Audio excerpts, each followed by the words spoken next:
My name is Daniel Smith. I am the youth minister out at the Waterford Church of Christ. I also run Teen Week, so if you come out and visit us at MCYC, you'll get to see me and I'll get to see you and we'll say hi again. That'll be just wonderful. I remember growing up, hey bud, I remember growing up and my dad would take me to sports games.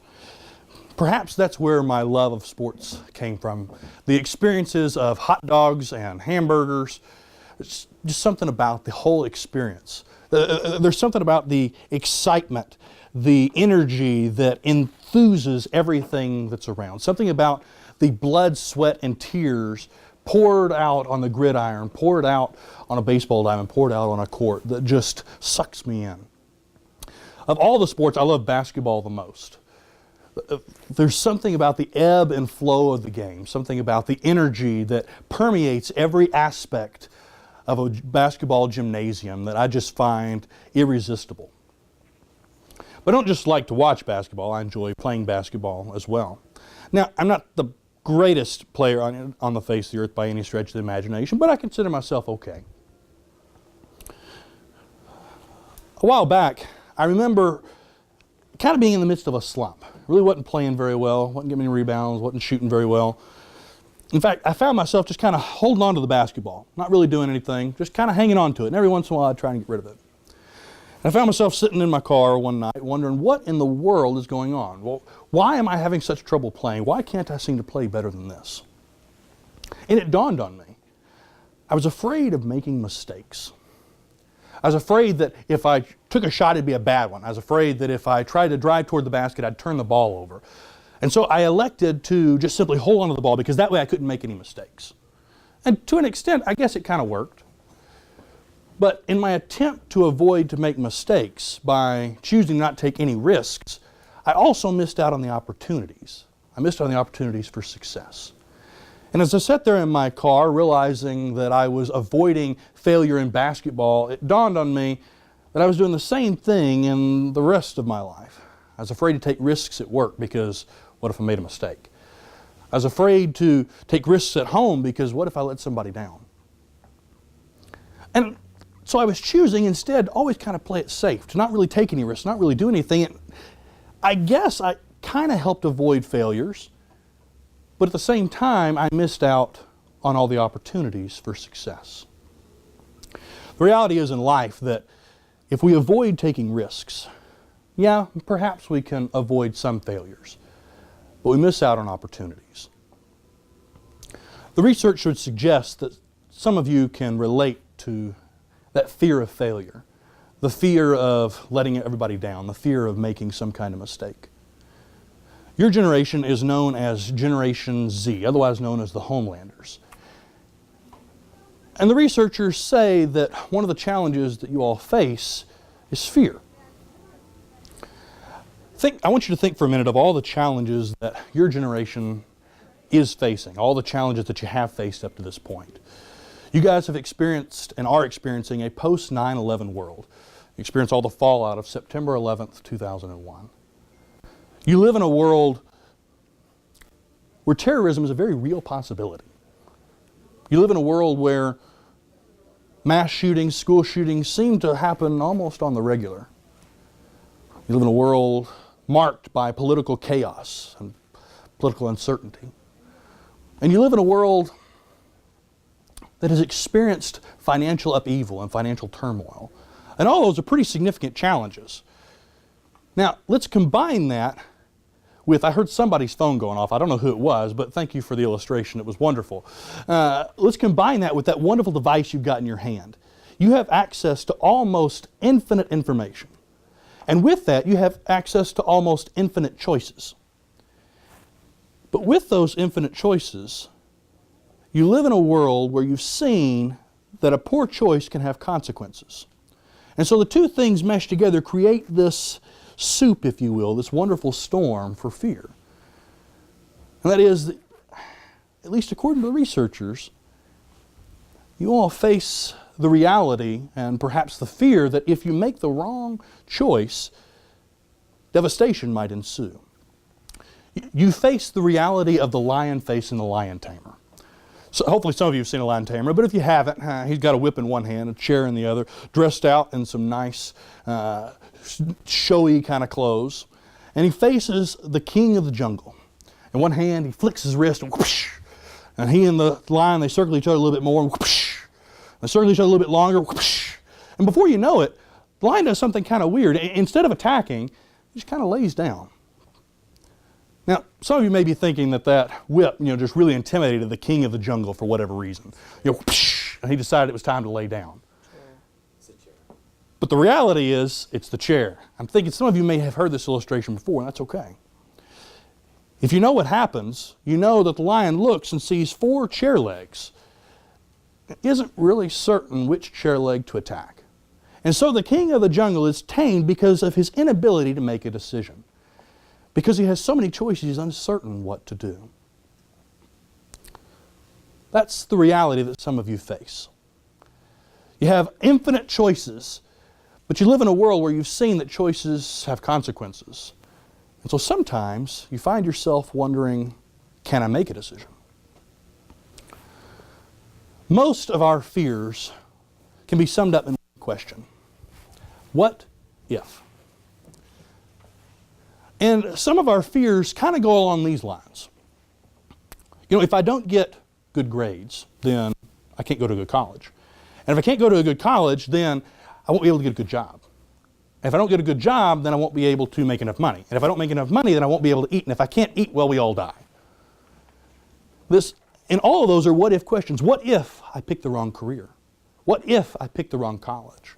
What if I pick the wrong girlfriend? What if I pick the wrong boyfriend? What if? What if? What if? What if? Now, I need to pause and say that fear isn't in and of itself a bad thing. A what if question isn't exactly bad. Hopefully your parents taught you to look before you leap. If they didn't, I'm teaching you now. Look before you leap, right? And stranger danger. My son has learned stranger danger and now runs around, stranger danger! Fear is supposed to help protect us, right? It's supposed to help us avoid poor decisions. To try and help keep us safe. But if we're not careful, our what if questions, that fear can cease to protect us and instead enslave us. To where our entire world is dominated by what if questions of what if this goes wrong? What if this happens? What if I make the wrong decision? And we find ourselves frozen, petrified literally by fear. As youth minister, I see this pretty regularly. Maybe you do too. I see, and it's characterized by individuals who their senior year in high school, they don't turn in their college applications because what if that college doesn't accept me? I see it in individuals who don't turn in job applications because what if the job rejects me? I see it in individuals who refuse to go interact with another group of students because what if they don't like me? And all of these are what if questions that we allow to dominate and control our lives because of fear. When I think about what if, when I think about that question, there's one biblical character who comes to mind immediately, and that is the character of Joshua. In a minute, we're going to look at Joshua chapter 1, verses 6 through 9. But I kind of want to set up for you what's going on. If you remember, Joshua takes whose place? This is the part where you answer me. Joshua takes whose place? Yeah, Moses' place. Moses was kind of an important guy, right? A little bit. Okay, yeah, kind of an important guy. If you remember, God says himself, he says to Moses, and he says to Joshua and all the Israelites, of Moses I speak face to face. He doesn't need some go-between, some intermediary. With Moses, he spoke face to face. That was the kind of relationship that Moses and God had. If I was Joshua, that would have created enough what-if questions for me. Of what if I can't have that kind of relationship? I mean, how am I supposed to live up to Moses, the guy who leads the Israelites out of Egypt? What if I can't live up to him? What if I can't do what he did? But then Joshua stands poised, ready to enter into the promised land. Now, if you remember, 40 years prior, Joshua had been poised as well to enter the promised land. And he and 11 other men went into the promised land. They spy it out and they come back. 10 of which say there's absolutely no way that we can take this land. There's giants there. There's fortified fortresses. There's no possible way that we can take this land. And then 2 of them, Joshua and his friend Caleb, express, no, we have God on our side. Yeah, there's some challenges, but we can make it through. Well, the Israelites listened to the 10 and choose not to go in, if you remember correctly. So, as a result of Israel's unbelief, they wandered around the desert for 40 years. Well, now, fast forward 40 years later, here's Joshua poised to enter into the promised land. And I got to think that he was wondering to himself, what if this happens again? What if these Israelites again don't listen? What if they give into their fear again and don't go into the promised land? What if they give into their what if questions just one more time? What if? And so God speaks to Joshua to help encourage him. All right, I want us to read the yellow parts together, the white parts I'll read. All right, ready? Here we go. Be strong and courageous, for you are the one who will lead these people to possess all the land I swore to their ancestors I would give them. Be strong and very courageous, careful to obey all the instructions Moses gave you. Do not deviate from them, turning either to the right or to the left. Then you will be successful in everything you do. Study this book of instruction continually. Meditate on it day and night. So you will be sure to obey everything written in it. Only then will you prosper and succeed in all you do. This is my command. Be strong and courageous. Do not be afraid or discouraged. For the Lord your God is with you wherever you go. Somebody tell me, why was Israel supposed to be strong and courageous? Why was Israel supposed to be strong and courageous? Yeah. Because they're facing a lot of challenges. They are, but what is the reason for why they can be strong and courageous? Because God's on their side. Because what? God's on their side. Because God said? Okay, that's true, but He gives a very specific reason of why they can have courage. For the Lord your God is with you wherever you go. The reason why Israel could overcome her what-if questions, the reason why she was supposed to have courage, to be strong and courageous, was because God promised He was going to be with them.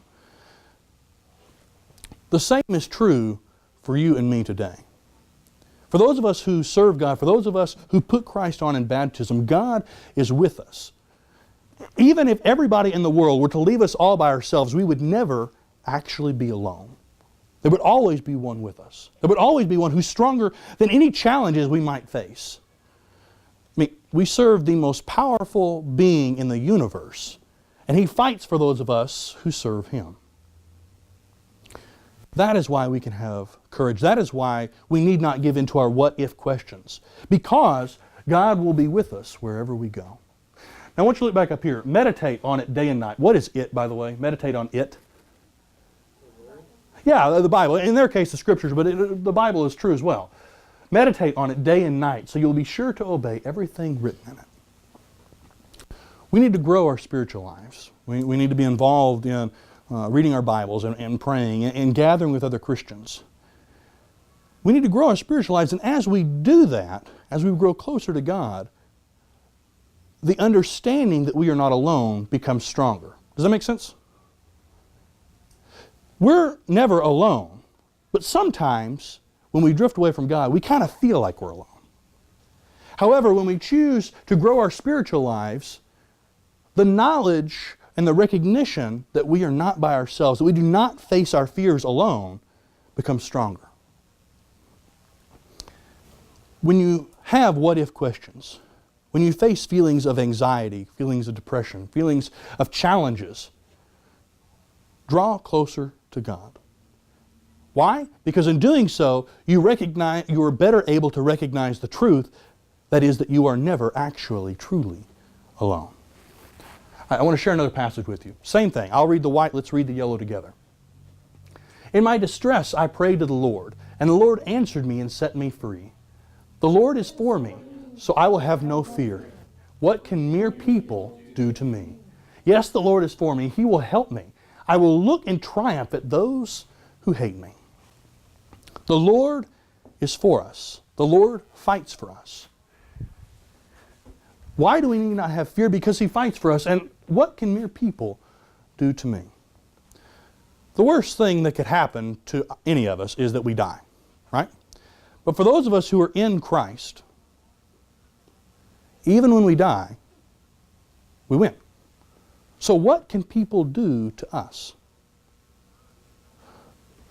We serve a God We serve a being who is the most powerful being in the universe. What can people possibly do to us? We need not fear because He is bigger, He is stronger than any challenge we might face, than any person we might face. So we need not give in to our fears. Instead, we need to be strong and courageous. Courageous. What do you think of when you hear that word courageous? Somebody tell me, what do you think of? What's the first idea that pops into your head? Yeah. Like you're brave and you're willing to face challenges that are struggling.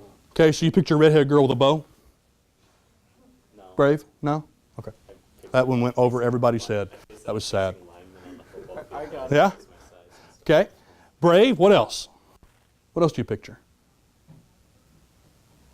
Madeline, what do you picture? So there's a reason I got your name beforehand. Now I can call on you. What do you picture? First thing that pops into your head.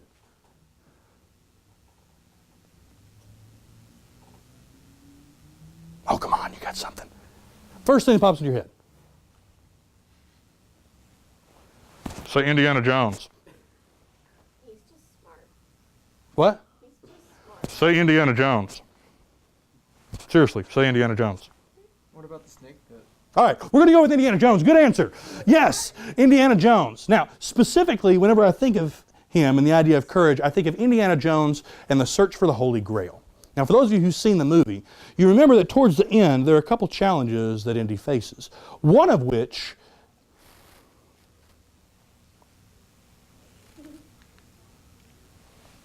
the ghosts in the system. One of which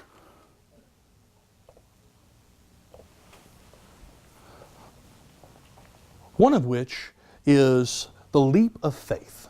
Now, if you've seen the movie, you remember that the leap of faith is this giant chasm, this giant gorge, right? And on one side, Indy stands. On the other side is this small little tunnel, and clearly it goes where Indiana needs to go. But there's no clear way to get from one side to the other. Instead, it looks like there's no bridge. There's no evidence that a bridge ever existed. There's no ropes. There's nothing. There's no way to get from one side to the other. So Indiana thinks for a few minutes and goes, okay, leap of faith. Okay. So he breathes real deeply, puts one foot out in front of him, and oh, lo and behold, there was an optical illusion and there's a bridge, right? The difference between Indiana's hope and his idea of courage and our hope, our idea of courage, is that Indiana's hope was, I sure hope there's something here, right? Our hope is the recognition that God has been faithful in the past, and so He will continue to be faithful now. And so our hope isn't, oh goodness, please let something be there. It's confidence. The confidence that God has taken care of us in the past, and He will continue to take care of us now. So because of that, we can put one foot out in front of the other. The reason why I think the 1 foot illustration is so powerful is because in life, especially when we face fear, when we face feelings of anxiety and depression and challenges, sometimes all we can do is put 1 foot in front of the other. And sometimes all we do is take one step in a day. We don't make huge leaps and bounds. We don't make huge advances. All we can do is put 1 foot in front of the other. But that requires making a choice, requires having the faith, having the confidence that God's taken care of me in the past. Okay, He's going to take care of me again. And step.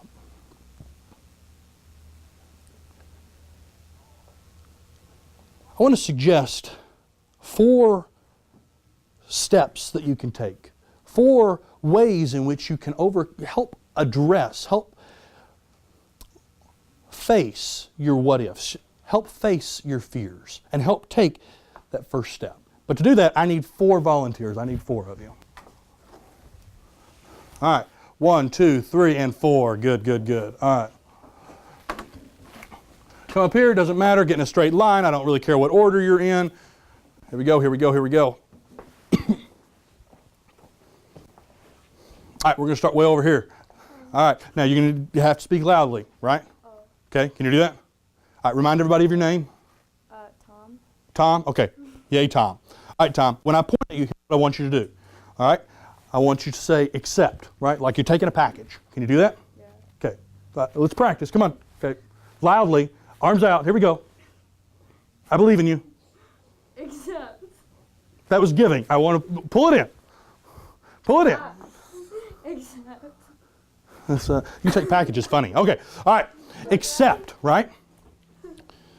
The very first step that you might take is, what did I tell you to do? Accept. What are the action? Come on, the action. There we go. Accept. Good job. Accept that your feelings are real. I remember the first time I had a panic attack. My wife and I had been renovating our house. And in the course of the renovation, a mouse managed to get into the house. And, well, we caught it, got rid of it and everything. But I couldn't escape this feeling that there had to be more somewhere. I couldn't escape this feeling that my sanctuary had somehow been violated. My place of refuge had been corrupted. And so I found myself a little paranoid at the whole thing, of constantly listening for little bitty feet.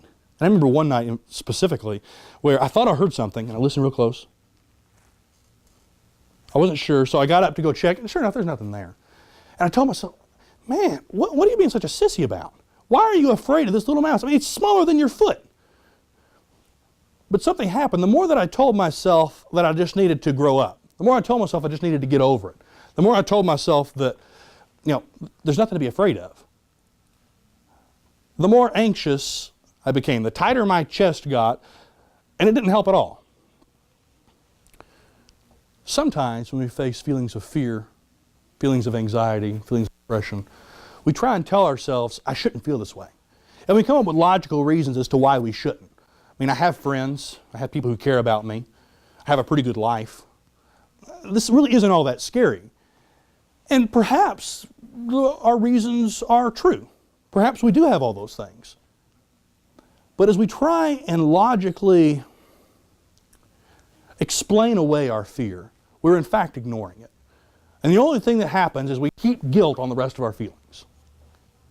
The first step to being able to overcome your fear is to admit the reality of what it is. Until I could tell myself, yeah, I guess I'm afraid of a mouse. Until I could do that, I couldn't overcome the feelings of panic associated with it. When you face what-if questions, when you face fear, the first thing that you have to do is admit the reality of what you're feeling. Side note, if your friends are feeling anxiety, friends are feeling depression, friends are feeling fear, simply telling them to get over it does absolutely no good whatsoever, except heap guilt on it. Even if their fear is somewhat irrational, if we can use that word, even if it appears that way to you, the feeling still exists. And until they admit that they feel that way, nothing can be done about it. Follow me? All right, let's go on to the second one. Remind everybody your second name. Not your second name. Remind everybody your name. Avon. Avon, okay. Avon, when I point at you, I want you to give yourself a big hug and say embrace. Can you do that? Embrace. All right, let's practice. Embrace. All right, louder. Embrace. Like you love yourself. Embrace. All right, good job. All right, so the second step is, remember the first step is what? Accepting what? It is acceptance. Accepting that your feelings are real. The second is embrace the power of change, or embrace your power to change. One of the phrases I hear used a lot is the phrase, I have to. Have to go to work. Have to go to school. Have to do homework. Have to go play sports. I have to. The reality is there are very few things in life that you have to do. What I mean by that is there are very few things in life where the earth is going to end or you are going to die if you don't do them. Now, before you go home and tell your parents that I told you that you didn't have to do your homework, every single decision has some form of consequence. If I choose not to go to work, well, eventually I'm going to get fired. I'm not going to be able to make any money. I'm not going to have any food. That's not going to work out very well. If you choose not to do your homework, chances are you're not going to learn the subject. If you don't learn the subject, you're not going to become as well-rounded of an individual. But you still have the choice to accept that consequence, right? Why is that important to recognize? Because sometimes we go through life with this feeling as though I have no control. I have to do all these things. I have no control over my life whatsoever. And that leaves us feeling powerless. And there are very few things in this world as scary as feeling powerless. Very few things in this world that leave us kind of quaking than the feeling that I have no control. When the reality is we do have the control to choose. Every day you choose consequences. Every day you choose, yeah, I think I like that, or I don't want that consequence. For instance, some of you chose to eat. Why did you choose to eat? Because you were hungry. And it was a good consequence whenever you filled yourself up.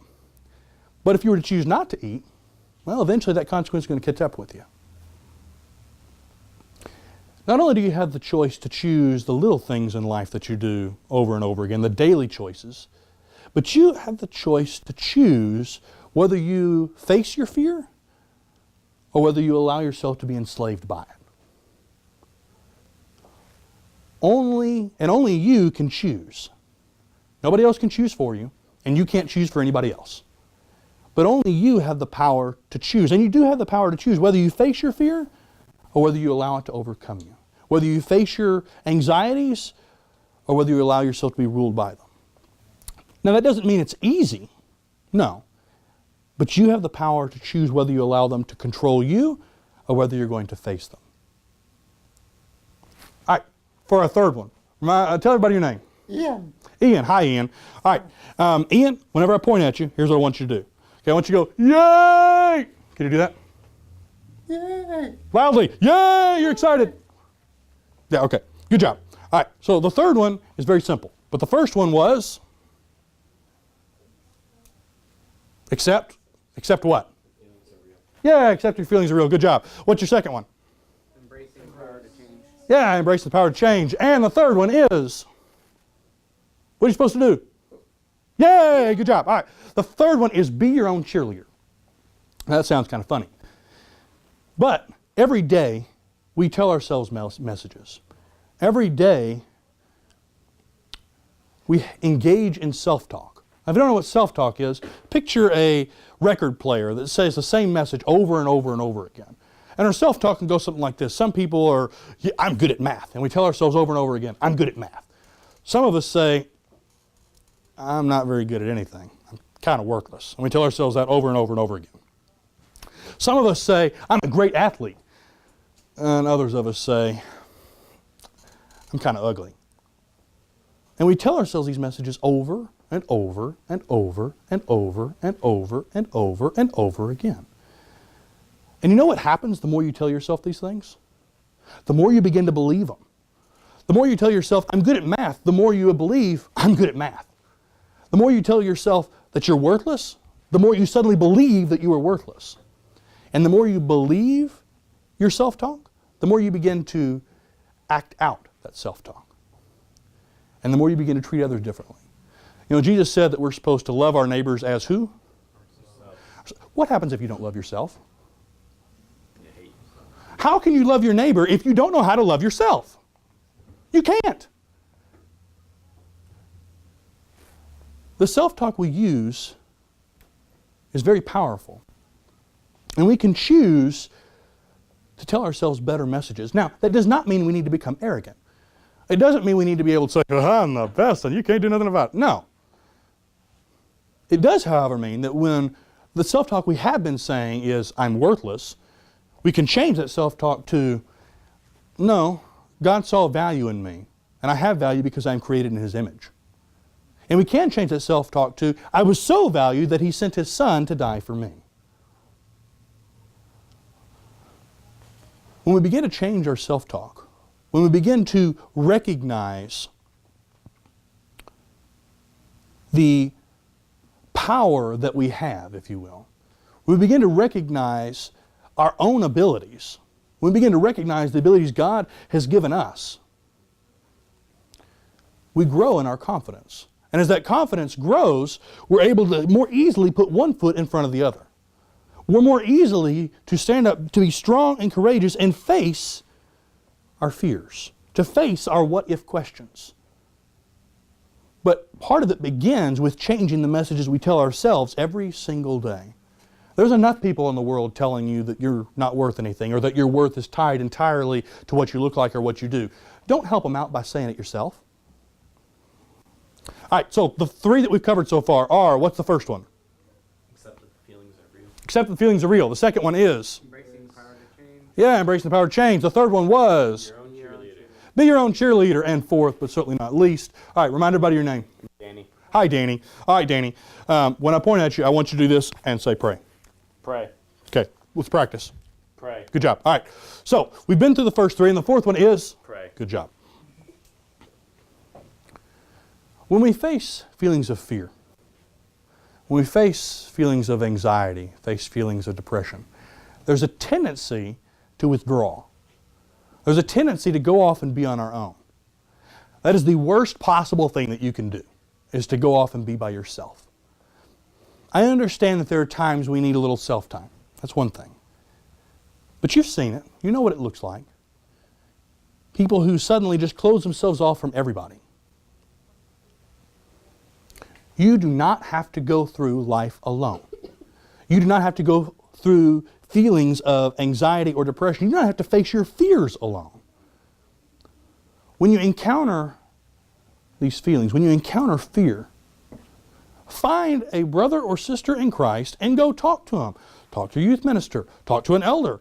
Talk to me. Talk to somebody who is a fellow Christian and pour out what is going on in your life. And do not try and face it by yourself. We serve the most powerful being in the universe. Not only do we serve the most powerful being in the universe, we can talk to the most powerful being in the universe. Not only can we talk to the most powerful being in the universe, for some reason the most powerful being in the universe listens to us. Why would we not talk to Him? Not only does the most powerful being in the universe listen to us, the most powerful being in the universe is willing to fight for us and willing to walk through life with us if we will simply ask Him and let Him. When you face feelings of fear, feelings of anxiety, feelings of depression, when you face challenges, yeah, find a brother or sister, talk to them. But talk to God. Pour out your feelings to Him. Throughout the Bible, we encounter individuals who poured out their hearts to God.